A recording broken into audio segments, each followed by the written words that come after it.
It is difficult to imagine naming any other single individual who has had as great an impact on the way that meat is produced in North America as tonight's speaker. To say that she has led a revolution in how livestock are kept and slaughtered is no exaggeration. More than half of the cattle in US and Canada are handled by equipment that Professor Grandin has designed. She has developed animal welfare guidelines for the meat industry and has consulted with McDonald's, Wendy's International, Burger King, and other companies on animal welfare issues. She has set a new standard, a whole new approach to raising animals for food, which has altered the industry.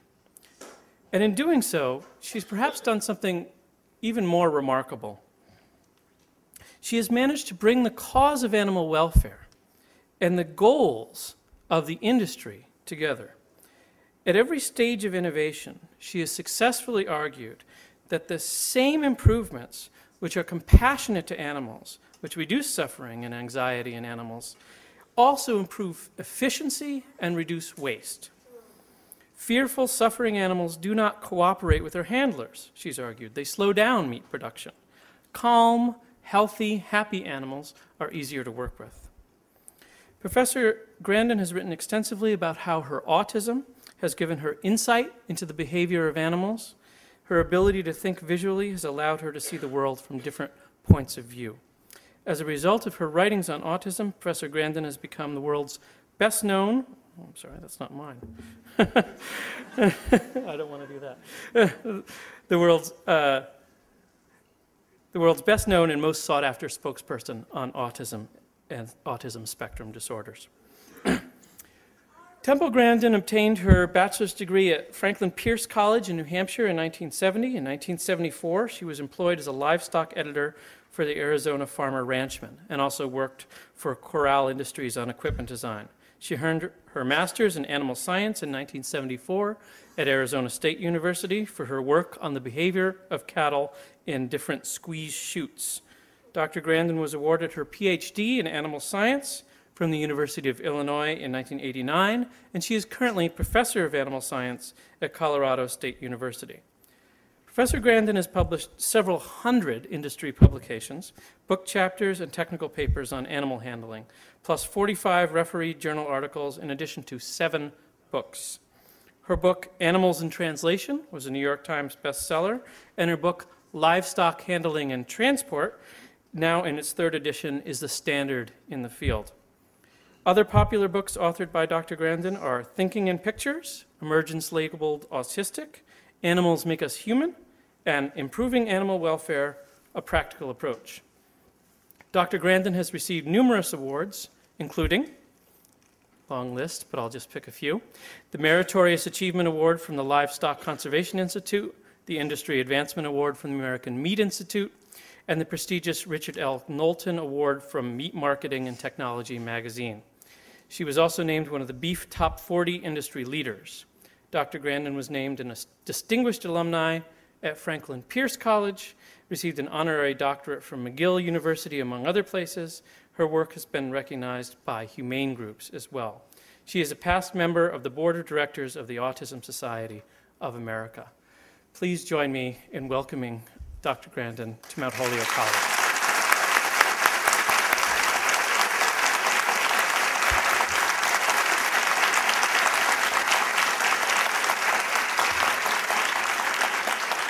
Well, it's really good to be here tonight, and I want to talk about a lot of things, and I just think I'll just take a little poll. I mean, how many people here are autism is their main interest? Raise your hand. All right, what about animal issues? Okay, it's about 50-50. I'm going to have to try to get these slides to kind of go 50-50. And I'm going to get away from the mic. I've got to get the keyboard out here, and that's going to get me away from the mic a little bit. Let's just start out.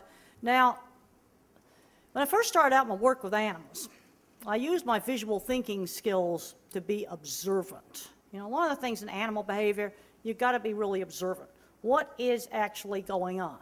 And when I first started my work, I'd get down the chute to see what cattle were seeing, and people thought that was really radical. Because to understand animal behavior, you got to get away from verbal language. It's a sensory-based world. It's not language-based. You got to enter a world where there's no language. It's all, sounds, tastes, touch. It's all sensory-based. It's not word-based. And I realized that my thinking was different when I started, interviewing other people, and I wrote my book, Thinking in Pictures. Am I close enough to this mic? Is this working? I don't have to eat it? Okay, that's good. I'm really glad of that. I don't have to eat the mic. But, I thought everybody thought in pictures the same way I did. I didn't know that my thinking was different. And so it just seemed obvious to me to start to try to look at things, at how exactly does an animal perceive things. Now, the thing is, there's different kinds of minds in the world. And when Van Gogh did this painting, A Starry Night, he didn't realize he was painting statistical models of water turbulence in the air. So mathematicians got a hold of this picture. You see, even in the so-called, regular human mind, language covers up other kinds of thinking, pattern thinking, visual thinking. This is a picture that came from a patient that had Alzheimer's disease, and after the language parts of the brain got trashed, art ability started to come out. You see, thinking in pictures and the sensory-based world sort of, in most brains, is hidden underneath language. Kind of just shut your eyes and try to think, what's the dog smelling? I remember one time reading an article about a wine steward, and he could identify like maybe, 10,000 different wines just by taste and smell. You see, that's very specific. You see, sensory thinking is specific. It's not generalized. The normal human mind, when you think in language, tends to generalize. Now, people with autism notice details. Animals also notice details. They notice little things that people tend to not notice, like a chain hanging on a fence, a shiny reflection. One of the things I always get asked is, do the cattle know they're going to get slaughtered? So one of the first things I had to figure out back in the early 70s when I first started was, they know they're going to get slaughtered. So I'd go over to the local Swift plant, and then I would go over to a feed yard and watch them go in the veterinary chute. And I found they behave the same way in both places. And if you look at the research on stress, I'm not going to say it's stress-free, but there is some fear stress, but the veterinary chute is just as bad. It's not knowing they're going to get slaughtered. In fact, this Swift plant's, the fences are only this high. And we had Arizona, Brahma crosses, like rodeo bull kind of cattle. They can just jump right out of that, but they don't. They're more worried about, well, it's too dark, or there's a reflection on the floor. And when I first started looking at these things, people thought I was crazy. Now, research shows that the normal human mind tends to ignore details. And unfortunately, we've got a picture that I think has got a brain tumor in it. It's not, probably need to get rid of that slide. But the important thing, while you're looking at the brain tumor that's in there, is thinking about details. And one of the big problems I'm seeing, and I'm getting, there's some kind of noise over there. I have a problem with getting distracted. That's one of my little autistic sensory things. The thing is, yeah, I'm sorry, but there was something, like motion and stuff that distracts me. This is a problem I still have sensory-wise, especially at night when I start to get tired. This problem gets worse. I have a hard time just cutting out other extraneous stimuli. And the normal mind drops out details. Dr. Nancy Minshew at the University of Pittsburgh did a really interesting study. She put people in the functional MRI scanner, and she had them read words. Now, the autistic mind just gets the detail of the words. The Asperger, which is just a milder form of autism, gets the syntax and the details. But the normal mind drops out the details. And I think this is really important from the standpoint of dealing with policy things. I know a lot of people here are interested in a lot of issues like sustainable agriculture and the environment. All I want to caution you is, don't think abstractly about these issues. You need to get out in the field, find out what's actually going on. Because one of the things I've observed is that the people that get the most radical, it's pure ideology without practicality, they tend to not do hands-on things. Get out there. If you're interested in sustainable agriculture, go talk to farmers that are doing, sustainable agriculture. There's a lot of questions about the use of animals for food. Well, if you're going to be doing organic agriculture, you need to have manure.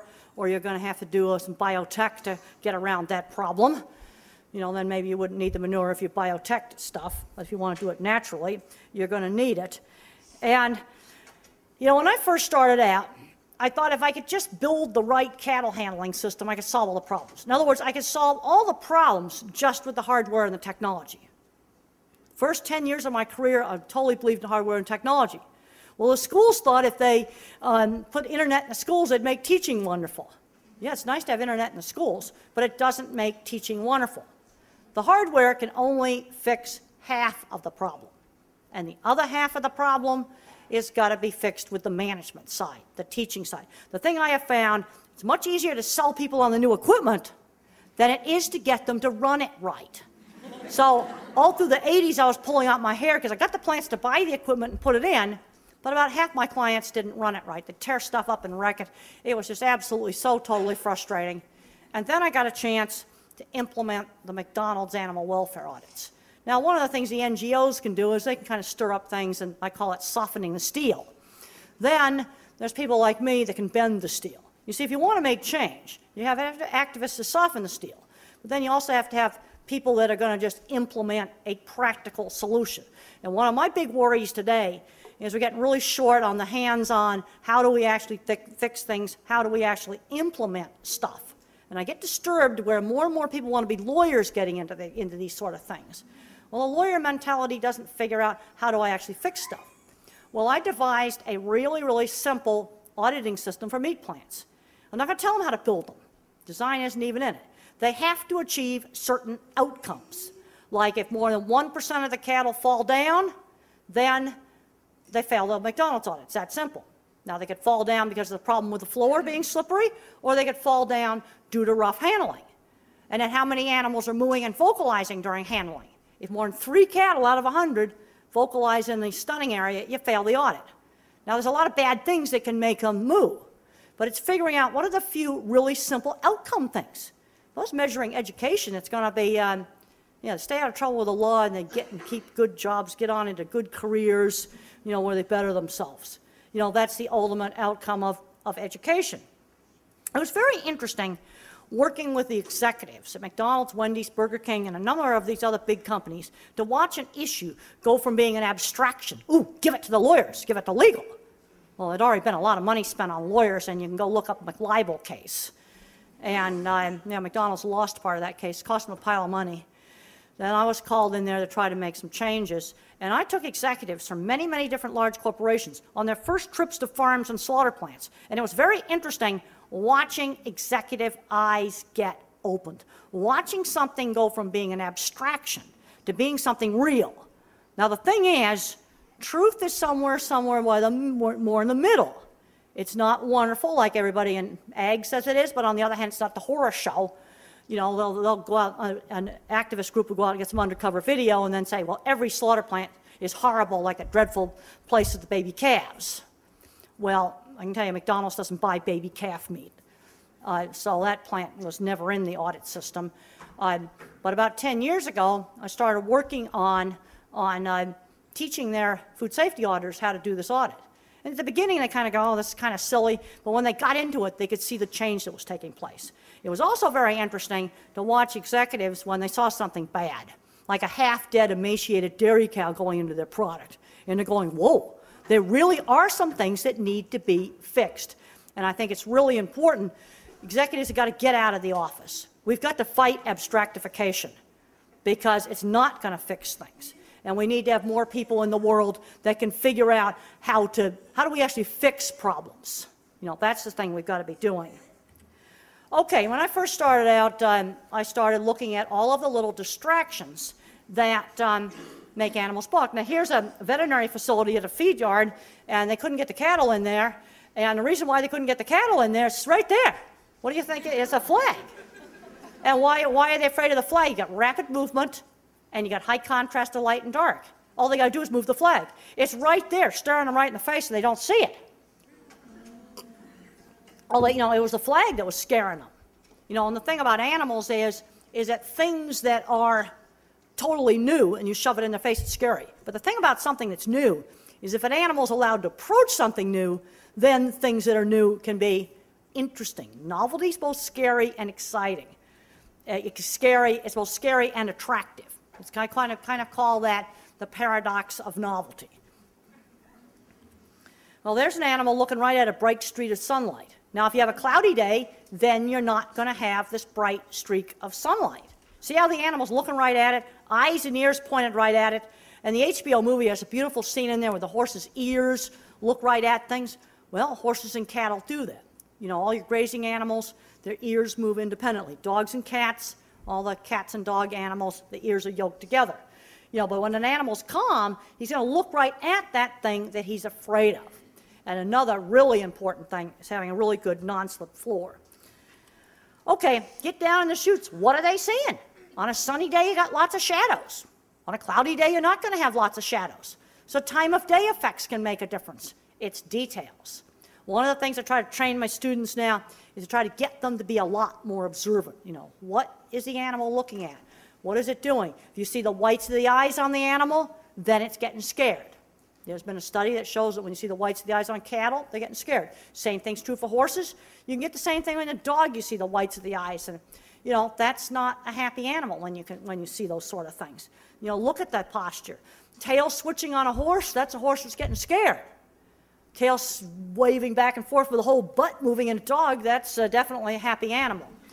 And you get into all the issues about, well, do they have emotions? Yes. And the research that shows animals have emotional systems, some of it was done 30 and 40 years ago. I studied it in college, like the rage cat, but I was taught that when you stimulate the rage center in the thalamus, that it was fake rage or sham rage. No, it's real rage. They feel fear, they feel rage, they're seeking, you know, novelty seeking, and there's separation anxiety. Those circuits have all been mapped. But one of the big problems we have in science is neuroscience has their journals, animal behavior has their journals, veterinarians have their journals, animal science has their journals, and nobody reads each other's journals. One of the things I have tried to do is to go across the boundaries.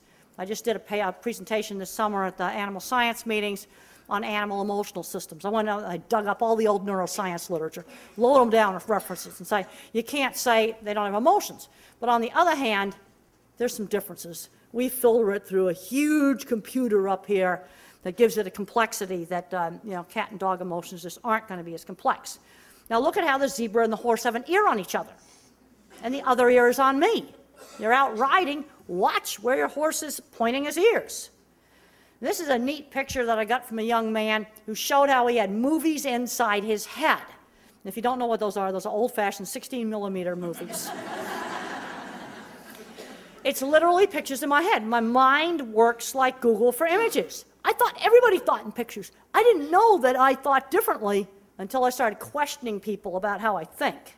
And I realized my thinking was different when I started asking people about church steeples.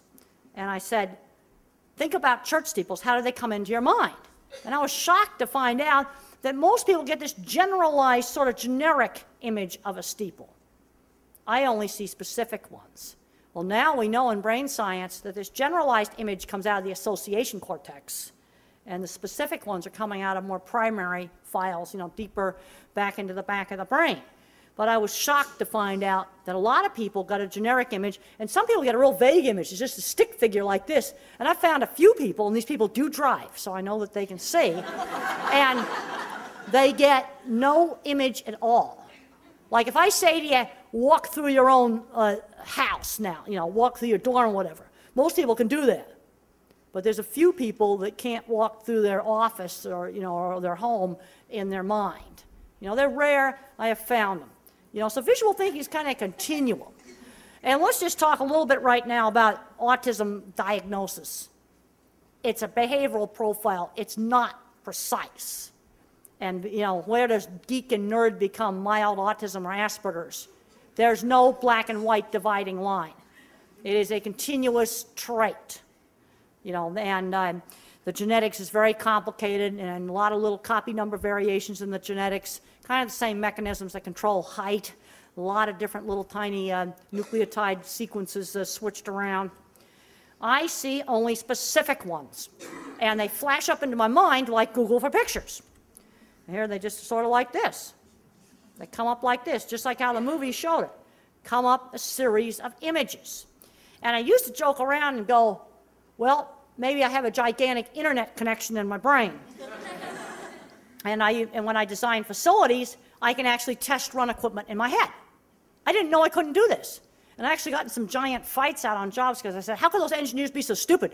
Couldn't they see if they designed it that way it wouldn't work? I didn't realize that they thought differently. You see, in learning about different kinds of thinking, this is something I find really, really interesting. One of my big interests right now is helping students to find ways to use the way that they think, because we need the different kinds of minds. There's an aerial view of the dipping vat system that they constructed for the movie, and all of my projects were shown absolutely exactly. The movie's very accurate in showing my visual thinking, anxiety, sensory issues. It's very clinically accurate. I actually did have a blind roommate. I built all the things that are shown in the movie. I actually built that gate you could open up from a car. I was 15 years old when I built that gate. And one of the big concerns I got now is I'm seeing a lot of smart kids labeled Asperger's. They aren't being pushed to do enough stuff. Mother kind of said, well, you can go out to the ranch for like 2 weeks or you can stay there all summer, but not going is not an option. She was always pushing me to do things. When I was 13, she had me doing a little sewing job. You know, I was doing all kinds of carpentry work. I interned at a research lab. I did another internship at a summer program for kids with autism. I was doing a lot of things, getting a lot of really good work experience. And the other thing I can't emphasize was the importance of my science teacher. He got me motivated to study, because now I wanted to become a scientist. And when I first started out my business, and I started out one little freelance job at a time. And how did I sell my work? When I showed off a drawing like this, and they go, you did that? So I got one project designed, then I made a portfolio, pictures of the jobs, drawings. I'm a big believer in making portfolios so you can show off your work. I designed a lot of systems for the Cargill Corporation, and you know, I did that, started that over 20 years ago. How did I sell them? I sent the CEO a really nice portfolio of pictures of some of my jobs, a really professionally made brochure, and you don't put too much junk in the portfolio. You want something where when they open it up, they go, wow. You know, you could do that with computer programs. You could do that with samples of writing. And I did work for the farmer ranchman, and they thought I was really weird. And when they got a new boss, he wanted to get rid of me because I was really weird. And then Susan, the nice lady who worked in the graphics department, said, we got to put a scrapbook of all your articles together because Jim wants to fire you. And we made a scrapbook of all my articles. And when Jim saw that, he gave me a raise. And that's what actually happened. I was selling my work. And there's the dipping vat system, and I actually designed this dip vat for John Wayne's Red River feed yard, the Duke's feed yard. And this drawing right here in the movie, there's a drawing on the conference table, and it's this drawing from a real job. And I Xeroxed it myself down at FedEx Kinko's. I sent them 5 copies of it to use for props. And being a geek, I really, really liked seeing that drawing on a conference table. I thought that was just the coolest thing, and then the animated little cows over the top of it. I mean, how more cool can you get if you're a geek, and that's what I am. And I think it's okay to be eccentric, and I dress eccentric. But there's some places where my 50s upbringing really helped. Things like being on time. Things like learning to say please and thank you. Things like not having beyond disgusting table manners. I mean, we had mashed potatoes tonight. What if I'd ate them with my hands? That certainly would not have gone over very well. I had to do things that we did as a family. We all went to church together. Hated sitting through it. Sometimes you got to do stuff you don't want to do. And that helped me. And there was turn taking. You see, in the 50s, things that were fun, you had to do with other people. I had a really, really great table hockey game. But you got to have somebody to play table hockey with. You can't play table hockey by yourself. And then let's get into some interesting things that I've observed about visual thinking. I've been in an industry involved with design now for over 35 years, and this is my basic curved cattle handling facility, and I have my class design facilities. And what I've been finding in 20 years of teaching this class is we're getting fewer and fewer students that actually did compasses and protractors in school. They actually did hands-on things. And when the industry, on the meat industry, switched from drawings being done by hand to drawings done on computers, I noticed a very interesting thing that happened. And it happened with the drawings of every single major meat company. So this wasn't just some freaky thing. The old people that switched to computers, they were fine. But you get a young kid in, maybe a 25-year-old young kid, he's taken a course in doing CAD computer-aided drafting, and he's never built anything by hand, and he's never drawn by hand. They'd make really, really weird mistakes on drawings, like not knowing where the center of the circle is, putting 25-foot gates in a facility. Well, how would 25-foot gates possibly work? They wouldn't. So one of the things I want to teach my students is how to relate the lines on a drawing to the actual thing. So I have my students take this drawing here, and they walk through the cattle handling facility we have at CSU and relate the drawing where it's the same as the CSU handling facility where it's different. Okay, so I show the drawing here, and then I show the thing, and I'm not going to back up because this computer's going to have another fit. But what I do is I switch back and forth between the actual thing and the drawing, because I want them to relate the drawing to the thing. Now, in Thinking in Pictures, I kind of write about how drafting kind of magically appeared. But I had done a lot of studying, watching a really good draftsman, but I also had spent a lot of time walking around in feed yard facilities and other facilities with drawings to relate how everything on a drawing related to the real thing. Like a big circle was a water tower. A little square was a concrete column that held up the building. I had to learn to see it on the drawing. Here are some of the mistakes I saw when you got the young kids that never built anything, never drawn by hand. They made a lot of weird mistakes on drawings, and I got drawings from every single major meat company. They had weird mistakes on them. They had nothing to do with cattle handling. They have to do with not seeing it right. Now, until they get a computer technology where you can draw a 3D drawing and feel it, not just look at it, but feel it, actually feel it, I'm going to say that they're going to need to do things with hand drawing and with building things, because they've got a ton of drawings at home with these mistakes. And then when I even tell them to correct them, they go back and correct them, they still don't correct them because they're not seeing it. They're clicking around on the computer and they're not seeing it right. It's a perceptual problem. Now, some little kids with autism and some other diagnoses are often visual thinkers. And if you're going to see specialized skills, it will start to show up around 3rd or 4th grade. Here's a drawing that was done by a 9-year-old drawn in perspective. And what you need to do is build up on the talents. My ability in art, my parents really encouraged my ability in art. You know, you got to build on the thing. These kids will get fixated on something. We'll take that thing they're fixated on and use it to get them to do different things. Like, I wanted to do pictures of horses all the time. Well, maybe I could do a picture of the horse's stable. That's something associated with the horse. Or if they like trains, let's do a picture of where a train goes. Let's do math with trains. Let's read about trains. You know, take that thing they get fixated on and broaden it out. And I used to joke around about having this big internet line. Well, this is tensor imaging, and it turns out, yes, I've got a giant trunk line that goes all the way from the frontal cortex all the way back to primary visual cortex, and it's twice as big as the controls, with the sex and age matched control. Take a cut up here, and I got a really big one up there. And then my entorhinal cortex has also been scanned. It's like really super big. And another thing that was scanned was my amygdala. That's the fear center in the brain. Right-hand amygdala is like huge. And that might explain why I was so nervous all the time. And then I had to, you know, in my early 30s, and the time shown after the movie shows me before taking antidepressants. And I went on antidepressants, and it stopped. It's horrible, constant fear. It was like being constantly vigilant for outside threats. You know, something that was going to, something was going to do something to me. And as I got older, it got worse and worse and worse. But I want to emphasize, people on the autism spectrum are different. Not everybody's going to have that problem. Now, another kind of mind, I'm a photorealistic visual thinker. But another kind of mind is the pattern thinker. I think in photorealistic pictures. But the pattern thinker is more abstract. Think organic chemistry, think chess, think origami.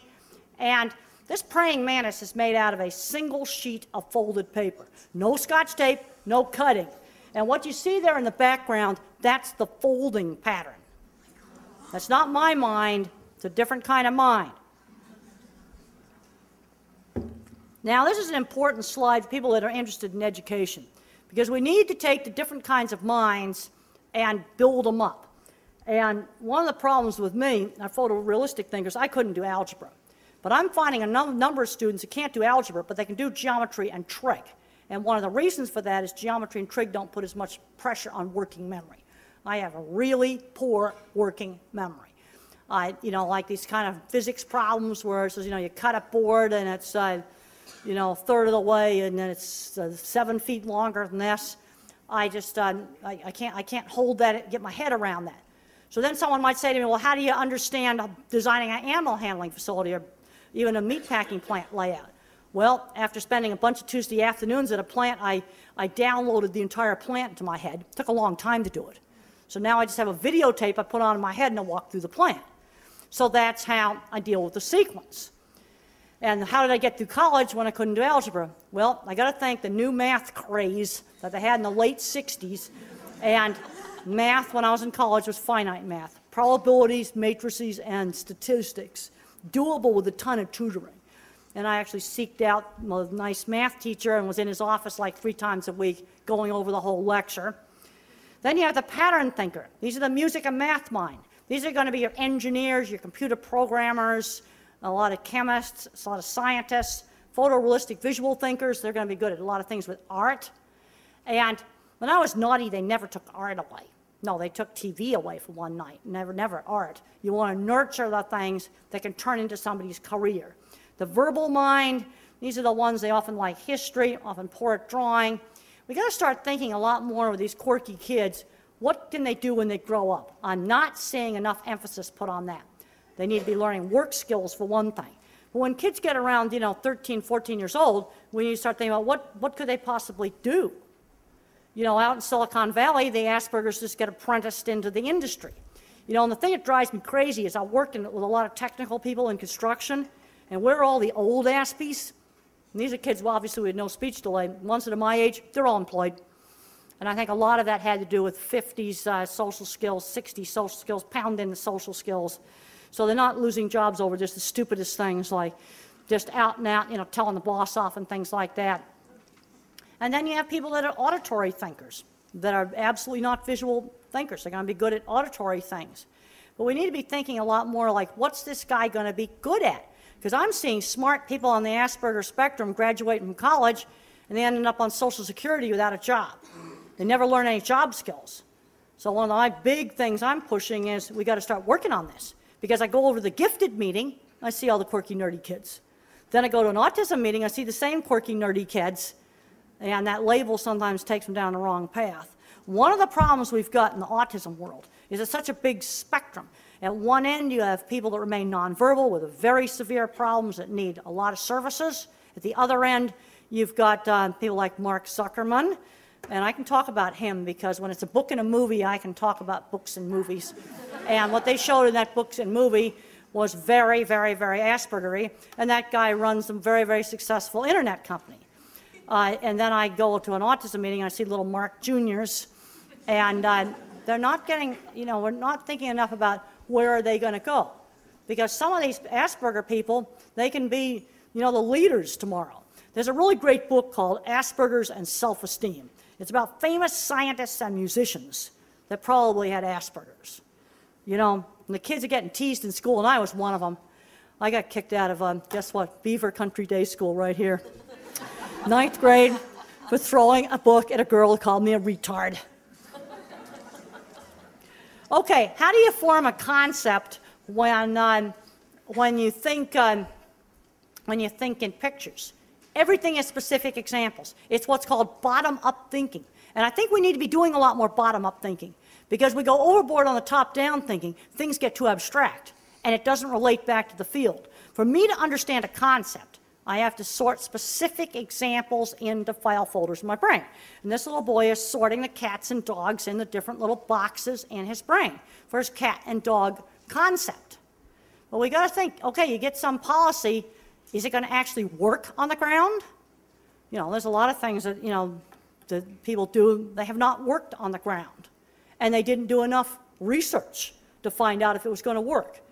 Well, I don't like to get into politics, so that's way too controversial, but let's just think of something stupid, and that was shuttle by United Airlines.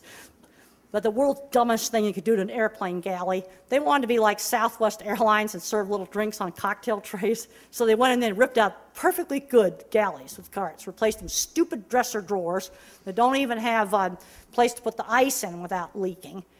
And what they forgot was that Southwest just has 3 choices of drinks. United still was doing it with all the choices of drinks. I'm like going, duh. Why didn't you go on some of their planes and find out you did that before you spent millions of dollars ripping out perfectly good galleys? They didn't get out in the field. In the airline industry, all you got to do is go on somebody else's planes to find out what they do. It isn't like you got to sneak into their factory. You just got to go on their planes. And they didn't do that. How ridiculous.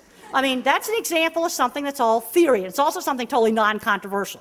Other things that get too controversial, I'll let you do that on your own. Now, in the mind of a dog, on the leash and off the leash, a dog treats that as 2 separate categories. You see, it's a different picture. When I'm on the leash, I protect my owner, and when I'm off the leash, I can go play. That's how the animal mind works. On the horse and on the ground, the horse views that as 2 different things. If he's had a lot of bad experiences with being ridden, he may buck when you try to ride him, but he'd be good when you do shoeing and veterinary work, because that's on the ground. Cattle are the same way. You want some dangerous cattle, it's ones that have been handled on a horse, and now you got to handle them on foot in little tiny corrals. You want to get run over? You say because that person on foot is something novel and scary, where the person on the horse is something familiar. You see, it's a different picture. Animal thinking is very specific. Now, both animals and people on the autism spectrum were bottom-up thinkers rather than top-down. But for certain kinds of things, bottom-up thinking is really good. And you want to get involved in any issue, you need to get out, visit a lot of places. You know, I tell people travel's a great educator. You know, I know a lot of you are interested in a lot of social change things and stuff like that. You need to get out there in the field, find out what's really going on in a whole lot of different places. We got to fight being overly abstract. And this problem's getting worse on the abstractification. You know, child of the 50s. Well, Republicans, they built the interstate highway system. I lived right here in Dedham, Massachusetts, and I watched them build Route 128. And then the Democrats went to the moon. That was the 60s. I mean, that's doing stuff. You know, so bipartisan, actually doing stuff. We seem to be having problems doing that today.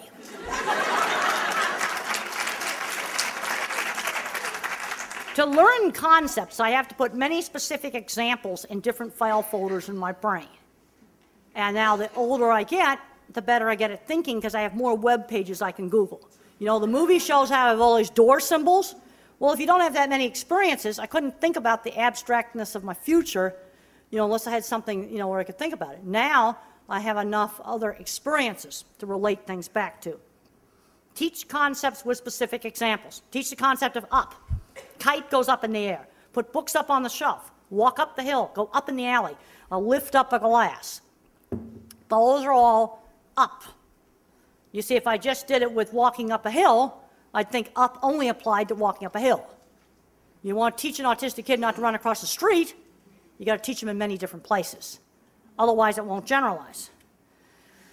Teach math with different kinds of objects. You count bottle caps, you count pens, you count remote controls, you count dogs, you count houses, you count popsicle sticks, you know, a whole lot of different things. You know, liquids, okay, I drink some of this. Well, there's now less water in there. You know, that, you know, teach fractions with things like, you know, filling up a glass and stuff like that. Now, this horse was definitely afraid of black cowboy hats because when he got abused, he was looking right at a black cowboy hat.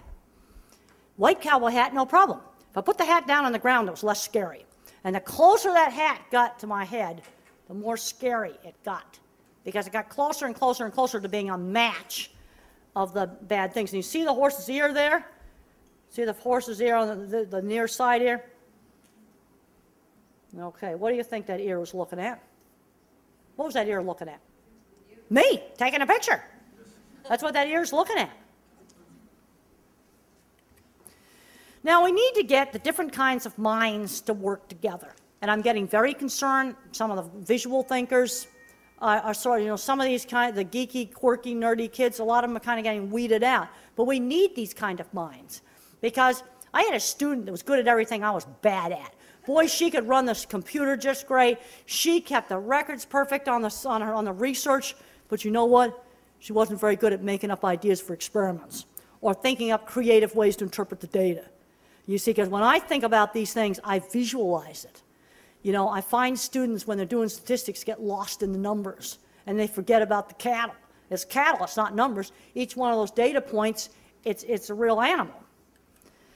We've got to think about different kinds of minds. How can we work with them? And we got to help students. You know, we got to help students develop strengths. I'm very concerned that in so many places they've taken the hands-on classes out of the schools, because those are the classes where I just absolutely excelled. You know, if I hadn't had the hands-on classes, I just would have gone nowhere. Mentors. My science teacher, he just saved me. I was goofing around in school. I was learning a lot of job skills, but I wasn't studying. And I didn't start studying until I now had a reason to study. Then I started studying, because my reason for studying was to become a scientist. And there's a real shortage of science teachers. I'm just appalled. You know, there's a real shortage of teachers that can get kids turned on in high school. And where are all those good science teachers? They're over at the community college, because they don't have to take all these ed courses. I don't see why you have to take a whole pile of education courses to teach chemistry in a high school. If that's all you're going to teach, you need to have a chemistry degree. And, you know, and there's a lot of us baby boomers now where to go in and just teach a chemistry class or a biology class. We'd love to do this. Take all these ed courses? No. But students need to get exposed to people, you know, that have had a career, and talk about, you know, what they did in biology too as a career. We've got to get a lot more oriented on getting kids to be successful when they get out. Again, I already talked about the lack of the hands-on classes. You know, we got to work with the different kinds of minds and hire them, mentor them. You know, the quirky, geeky kids, I mean, half of Silicon Valley has Asperger's. I'm saying that absolutely seriously. I go over to a talented and gifted conference. It's the same little Asperger kids. You know, different labels, the labels can sometimes become self-fulfilling prophecies. We've got people on the more severe end of the spectrum, they really need the services. They really, really need them. But the geeks and the nerds, you know, what they need is other geeks and nerds to do fun stuff with. You know, like, I really liked going out building stuff. Oh, it was really fun to sit down with the construction crew and we'd talk about concrete forming systems. And then I have a friend named Jennifer Myers, and her idea of a romantic dinner is to sit down, have a really nice restaurant, candles, the whole bit, because you've got to set the stage for this really romantic conversation about computer data storage systems. and computer data storage systems are just so interesting. But I got social interaction through shared interests. The only places where I was not teased in school was horseback riding and electronics lab and model rocket club, because those were refuges away from teasing. We've got to get kids that are doing things with these shared interests. Art class, besides salvation, there are some of my teenage pictures right there. And now, a lot of disorders have sensory processing issues, and they can really mess you up in school.